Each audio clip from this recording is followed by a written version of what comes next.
It's important to mentor younger generations, so that they can succeed and learn.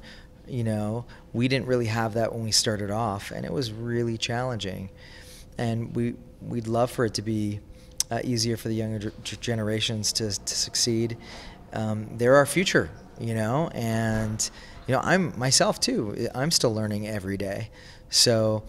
Events like EDMbiz is great for people in the business, people are aspiring to get into the business, to idea share and to learn.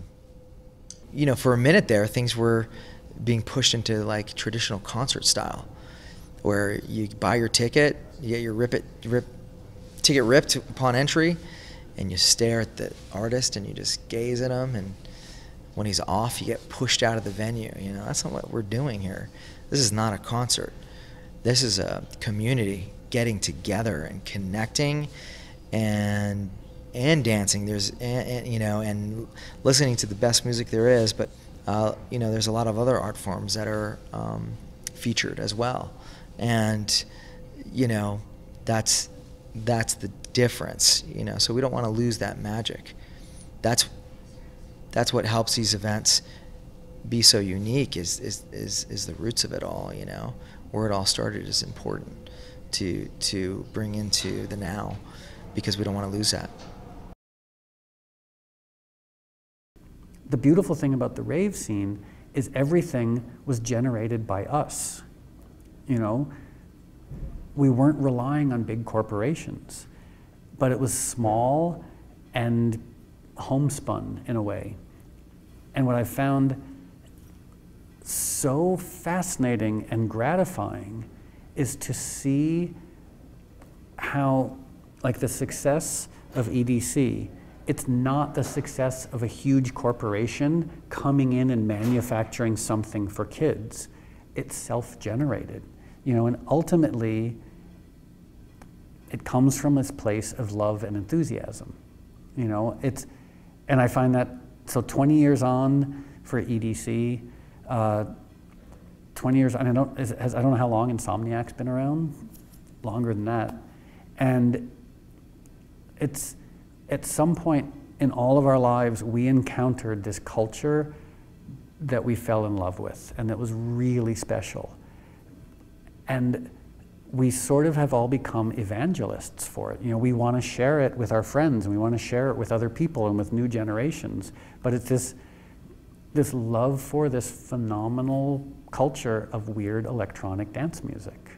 And it's just really gratifying to see that it's lasted as long as it's lasted, and that it's so big and it's reached so many people, and there's so many other people who have shared our love for that moment. That amazing moment when you're with 10 people or 100 people or 100,000 people, and you hear a piece of music that just resonates with you and that transcends. The format of radio has been around for like 100 years. And even though we have different outlets now, digital radio, streaming, whatever, it's still basically the same thing. It's this little box or this little knob in your car. You switch it on. There's somebody talking to you, whether you're sad or happy. This radio is all about the now. A track from the future, you put into the now. A really big track from the past that people want to hear now, you make it now. And radio is all about the power of now. Because you are the DJ, you are the link between the past and the future. You make it current. And the only thing that you cannot change the past, you cannot predict the future, but you can do something now. And that is, for me, the power of radio. So it's a very powerful medium. And to be honest, when I started my radio show, a lot of my colleagues thought I was crazy for doing a 2-hour radio show every week. And a lot of these guys that thought I was crazy are having their own radio shows right now. See, so it was never like a business thing, because for 8 years I didn't make a single dime with the State of Trance. It was labor of love. But the spin-off from the State of Trance brought me Armada, brought me success with gigs, gave me the space to organize my own events and all that sort of stuff. So radio is very, very powerful. Well, I think for EDM to have a future, we need to know our history, we need to be inclusive and understand the full potential, everything from really arty, esoteric forms of dance music, all the way up to the most commercial form of dance music. If we can be inclusive, I think it's a stronger base for us. I think as humans, as we try and establish an ecosystem that works and a common language that we share, I think it's just natural to congregate, to create these forums where we can reflect all of the energy that's out there. In the very early days of the scene, it was just chaos, because no one really had a game plan. It was just an underground music movement. So over the years, as we spent more time, invested more in this community, we realized that we got to start to build a map. We need a roadmap. Where are we going? What's the meaning of all this? And so that's a little bit of what EDM is about. And the conference is the perfect complement to it. And also, I have to say, a really smart piece in EDC week, leading up to the big festival, the largest festival in the country. It just makes perfect sense with all of the activity, people coming here, that we have more things to get involved in here in Vegas leading up to the big show. America's sound has evolved so much that it's almost created its own genres that don't have a place in the UK, simply because we've never been introduced to it. But things like the deeper UK sound has now become popular in the US, like Gorgon City, Disclosure, Duke Dumont, because as EDM's grown, people that are into it have obviously searched more and more and dug deeper than just the big hard stuff. It's they've become more educated and they've wanted to search out new genres, and as part of that, the UK sound has become involved in the US scene, I guess. But then I suppose things like trap and sort of this electronic, this heavy electro sound, like people like Jaws and OK and Marshmello, who I like their sound, for some reason isn't translating back. Do you know what I mean? But maybe it will. You never know. Maybe we will take your lead. EDM for me has always been just part of growing up, because I learned to DJ when I was 17. So I've been DJing for about 7-8 years now, and I've always incorporated EDM and just music in general into my life and into what I do. So that also includes anything on social media. So yeah. Used to maybe be that England was dominating the DJ scene, at first when it really got big. But now we see people coming from all over the world, being very talented DJs. Not at the last place, the US has brought forward like a lot of really talented DJs. So it's for me, it's almost like a normal result that when you have a conference like this where everybody comes together to talk, more and more people from outside of the US and outside of Vegas, come out here to catch a glimpse of that. Yeah. Getting people to understand that it's personal responsibility and taking care of their friends and taking care of everybody else, that will lead to a safer festival, not only for EDC, but safer festivals around the world. If I can reach one person and to get a conversation starting with just one person and maybe make them think twice about the decisions that they were going to make this weekend, I think that I've truly succeeded in what I'm trying to do. And also just getting the general conversation about harm reduction and what does that mean, and what is actually the definition of harm reduction, and what exactly does the Rave Act mean, and getting that conversation going, and getting that conversation going with a group of young people. And those are obviously not terms that are discussed in university or in high school, whereas other topics are. So anytime that I can help facilitate a conversation amongst young people, I'm really proud to do it, and I really look forward to continuing that in the future. Well, I think that for us as entrepreneurs, any worthwhile entrepreneur understands the importance of forecasting the industry and trends. And I think that here, our main goal, at least the perception from the outside, we'll find out, is that we'll be able to get a beat on what is coming and be able to plan accordingly to address the needs of the industry, and not just Freedom Raveware, but kind of mesh those together and see, is it something that is still viable in that sense.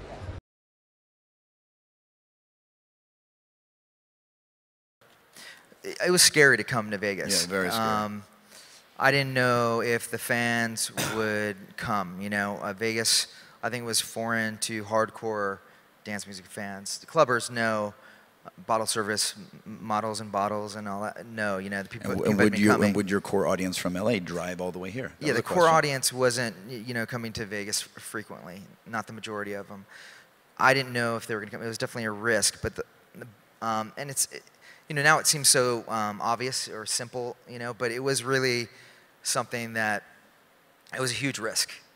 You know, I lost $3 million that I didn't have the first year I did EDC Vegas. So blood spilt again. Yeah, blood split, exactly. But yeah, you know, things definitely changed. Vegas was, I believe, is the entertainment capital of the world.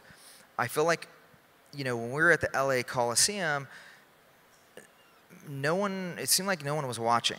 The world wasn't watching. Mm-hmm. It was very LA focused. Well said.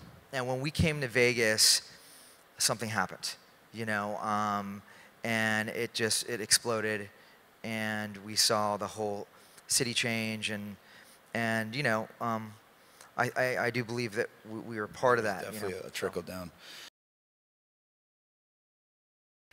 Ultimately, the goal of music and the goal of trying to write a book, the similarities, you're trying to communicate something emotional pertaining to your own experience that will hopefully resonate with other people. The one thing I find about writing a book, though, is you can't ever cheat. You know, like I'm sure if there are lots of musicians here, you know, we get to cheat a lot when we're writing music. Like you write a chorus, and you're like, oh, I like that, copy and paste. You know, or it's like, oh, those vocals aren't very good, I'll just put auto-tune on it. Or, I don't like this singer, let me bring in that singer. When you're writing a book, you can't copy and paste. Like you can't say, oh, I've written a paragraph that I love, and just copy and paste it and keep inserting it throughout the book. So that was really interesting, knowing that like each little word has to be looked after and is ultimately as naked and vulnerable as every other word in the book. You know, like you can't put reverb on a word in a book. Absolutely, and I feel like the book is much more open and vulnerable than a song, where you're kind of dressing it up with effect and context in an album. But were there things that you were hesitant to really get into in the book? Because I feel there's a lot of very personal stuff that you laid bare. I mean, it's interesting, when I meet people who've read the book, they kind of look at me like, are you okay? I'm like, probably not. But yeah, because before I wrote the book, I went out and read a bunch of other music memoirs and a bunch of other sort of quasi-public figure memoirs, and I figured out what they did right and what they seemed to do wrong. And the two things that bothered me in a lot of music memoirs were when the musician wasn't willing to be honest and vulnerable. You know, when they tried to present themselves as someone they weren't. You know, someone cooler, someone more disaffected. And so as a result, when I wrote this, I wanted to just be as honest and at times vulnerable as I knew how to be. Because I feel like, especially the culture in which we live, like there's so much disingenuousness, and it makes me tired after a while. Like I'm sure you encounter this all the time. You have people who come onto your show and like they're not being honest, they're not being themselves, they're trying to convince you and anyone listening to believe in the sort of manufactured idea of who they are. And some people do it really well, but more often than not, it just feels dishonest. At this point, and this might sound a little odd, but like the joy that I get in making music or talking to you or writing a book, none of it for me is leading to anything else.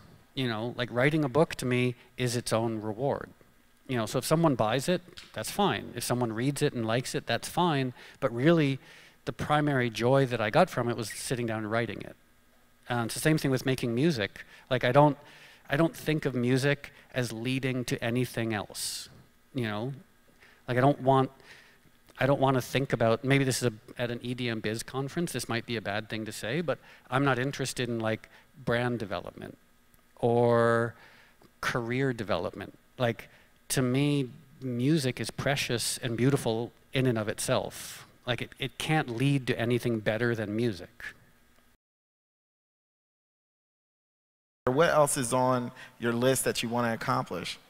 Well, I have a 2, 5, and 10-year plan in my head. I don't really want to tell too much about it, but first of all, on the short term, I want to finish the Arm & Only Embrace tour. That's absolutely a dream. I want to help these 2 guys out that I'm promoting right now with the Gaia album, so I'm super excited for them. And then A State of Trance, I'm moving into the next level with that again. Can't say too much about it, but the show will remain as it is, but I want to move to the next level, and you'll see soon how we're going to do that. Super excited about that. And I want to stick to that. You know, trance is not a fixed sound, even though for some people it is. But for me, trance is moving on. And you see that, fortunately, there's a lot of new sounds in trance coming. And I want to add to that. I want to do some really special collaborations. And yeah, I have a 10-year plan as well, which has something to do with Arm & Only as well. Can't reveal too much, but yeah, just work on a lot of new music, man. That's what I'm doing. It's funny. I have 2 kids now. And I've never been so productive. I've released so many tracks and so much different stuff out there. I want everybody to know that EDC is a place of love. It's a place of harmony. It's a sanctuary for our fans. And we are so excited to welcome everybody. And we don't want people to think about the negative. This is a time to come to escape, to relax, to enjoy, to be there for the music, to be there for each other, and most importantly, to love, because that's how you defeat terrorism, is just by loving everybody and by accepting each other, and that's really what EDC is about. Really what you need is you need education, you need medical response, and you need the community coming together to take care of each other and to look out for each other. And that's what we should really be focusing on. And I am just incredibly in awe of all the people who came up here and shared their stories, because really we have a very sort of just very tiny, limited conversation about drug use in this country. And that's one of the things that needs to change. It's not just a festival issue, it's a wider cultural issue. So I think it's really about both the men on the inside with the power and having those allies and just them even being conscious of some of their biases, and then the women who have made it, giving back tenfold to the women below and behind. Right. I think people who run hiring at businesses have a responsibility to think about innovative ways to adjust their hiring, to remove bias from their hiring practices. I have a fantasy about inventing a technology that makes interviewing for a job completely anonymous, so that skills can be measured rather than, you know, the vibe you get off of someone across the table, which is where bias comes in. I think that's incredibly important. I think you mentioned 5 out of 50-some people in this power list. I would challenge men to ask themselves what they think that means, because I think there's only 2 ways to look at that list. Women are incompetent, or there's something wrong with the system. And since I don't believe women are incompetent, it just seems incredibly obvious to me that there's something wrong with the environment and system. I think like the best way to collab with anyone is to have like a real connection with them, because then you're both on the same page, you're both able to be honest with each other in a studio and challenge each other. I think when someone's kind of forced 2 people in a room, it seems like an arranged marriage or something, I don't know. It definitely never works. Yeah, and I just think like I'm not a good networker, I never have been. Every time I've ever met anyone, it's literally just been because we've connected as people and we kind of get it, you know? And that for me, like you just need chemistry in a studio. Sometimes it's gonna work, sometimes it won't. That's just how I find people. But I mean, as far as like actually, I agree with you as far as like when you meet them, but there has to be that point where you actually find the person. Yeah. You know, and I guess to touch on that, there's, for me personally, I mean, it's anything from my manager will send me a vocalist and be like, yo, just listen to it, she's amazing. Or, I mean, I posted something on Facebook the other week and it was like, I need vocals to make tracks with, because like when I start a track, if I have a vocal to work with, it's always better than if I just start from scratch. One more. And then he's gonna get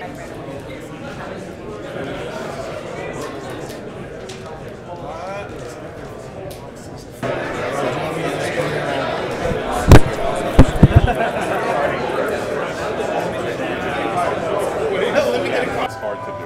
Here we go. Right here in the middle. One more. Right down. Whatever you say.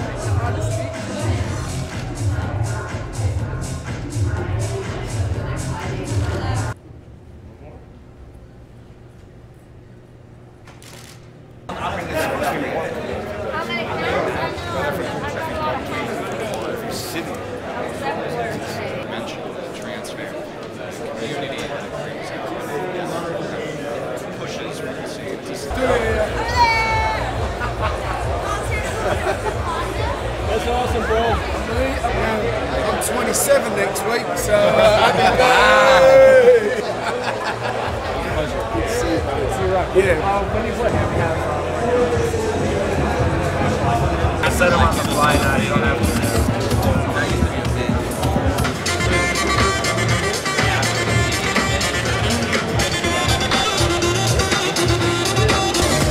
Sorry about the whole 40-ounce bowl thing. It's funny. Yeah, screw up. Yeah, that's why I was like, 40-ounce bowl. Let's go, man. Here we go.